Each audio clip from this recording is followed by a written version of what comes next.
Você acha que tem algum tica-ticabum de Jair Bolsonaro com a JBS, professor Ricardo? Olha, eu estava comentando esse assunto exatamente um pouco antes de você fazer a sua abertura com o Fábio Rappi. Eu acho que deve ter, porque, pela descrição da notícia, né, a julgar pela pauta que a gente recebeu, o ASEF estaria negociando uma influência dele na Procuradoria-Geral, junto à Procuradoria-Geral, para a assinatura de um acordo com a JBS. E aí a pergunta que fica é: qual influência?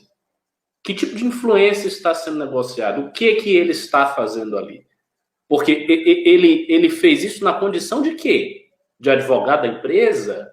Qual é a condição processual dele naquela circunstância? E o que está em jogo nesse acordo? Entende? Então, o que me parece é que ele atuou não como advogado, mas atuou como um interposto do bolsonarismo.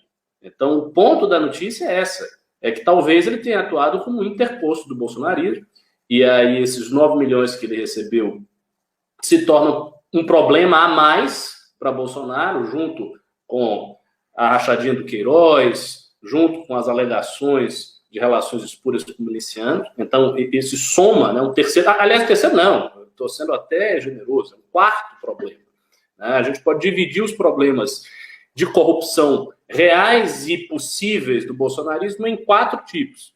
Eu tenho o primeiro, que é tudo aquilo que foi relatado pelas denúncias do Paulo Marinho. O Paulo Marinho denunciou que o bolsonarismo estaria recebendo informações privilegiadas da operação, que a Operação Furna da Onça foi segurada para não prejudicar o segundo turno. Né? Então, isso é uma primeira denúncia muito grave.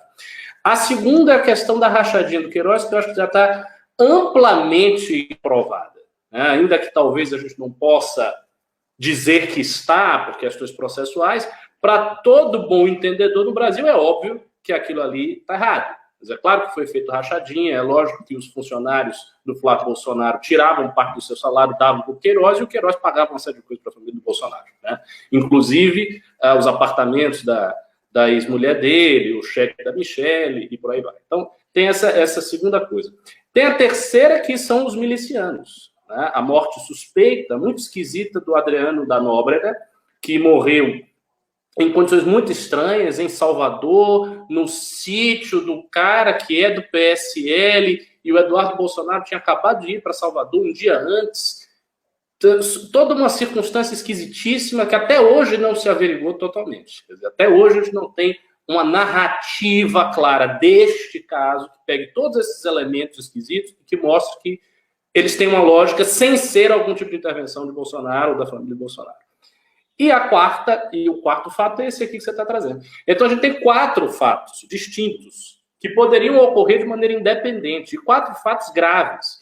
Então não se trata apenas da rachadinha, que como muitos bolsonaristas alegam, a rachadinha é uma prática habitual, quase todo gabinete faz, é raro encontrar gabinete que não faz. Isso é verdade. Só que tem mais 3 acusações que não são tão raras, quer dizer, que não são tão comuns assim. Entendeu? Que se somam a essa, e uma delas é particularmente grave, que é a relação com o miliciano. Eu acho que de todas as 4 é a mais grave, né? Disparadamente. Então essa é a situação da família Bolsonaro, mas esta situação, como bem você falou, Pavinato, não se reflete na sua popularidade. Você acabou de dizer que Bolsonaro conseguiu um recorde de popularidade hoje, eu não tinha visto que tinha saído outra pesquisa hoje. Eu tinha visto a imediatamente anterior, nós comentamos, inclusive, a pesquisa, eu com o Renan, e, assim, eu falei no meu comentário, vou repetir aqui, Bolsonaro está fortalecido. Eu falei, até um pimbeiro disse, não, isso é ilusão, Bolsonaro é fraco, que nem um graveto, ele vai cair. Veja, neste momento, Bolsonaro está fortalecido. Então, nesse momento, sai algo como essa notícia e não vai abalar a popularidade dele. Se fizer uma pesquisa daqui a 2 semanas, a popularidade dele estará igual ou mais alta. E por que isso se dá? Pelo simples fato do auxílio emergencial. Então, tendo o auxílio emergencial, todos os escândalos desaparecem. Todos eles se apagam, eles se tornam não notícias ou notícias vazias, pelo simples fato de que A popularidade de Bolsonaro não é mantida por nada que envolva a sua opinião, a sua imagem, nada disso. Ela é mantida por um fato objetivo do Estado. O Estado está distribuindo renda, ele está distribuindo sobre o regime, sobre o governo de Bolsonaro. Portanto, as pessoas atribuem isso a Bolsonaro e gostam de Bolsonaro. Simples assim, ponto final.